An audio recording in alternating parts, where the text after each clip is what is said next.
Hello everyone, আসসালামু আলাইকুম। কেমন আছো সবাই? আজকে কি করলাম সেটাই থাকবে ব্লগে। আর আজকে আমরা চলে গিয়েছিলাম কুষ্টিয়া লাহিনী বটতলা জাফর মামার হাতে সেই বিখ্যাত পোড়া রুটি আর মালাই চা খেতে।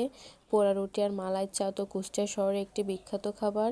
আর এখানে এসে দেখি মানুষের অনেক সমাগম আর চারিদিকের সুন্দর পরিবেশ তো আমাকে মনোমুগ্ধকর করে তুলেছে। আমার তো খুবই ভালো লাগতেছিল। আর এখানে এসে দেখি সুন্দর কিউট একটি বিড়াল। আর বিড়াল তো আমার অনেক বেশি ভালো লাগে, মনে হচ্ছিলো বিড়ালটাকে বাসায় নিয়ে চলে আসি। আর বিড়াল যে চিপস খায় এটাও আমি জানতাম না। আর এইদিকে আমাদের মালাই চা রেডি, আর এত পরিমাণের ভিড় ছিল, পোড়া রুটি আর মালাই চা একসাথে দেওয়া সম্ভবই হচ্ছিল না। আর এই মালাই চা নারকেলের ভাঁড়ে দেওয়া হয়, এটা সব থেকে আমার বেশি ভালো লাগে।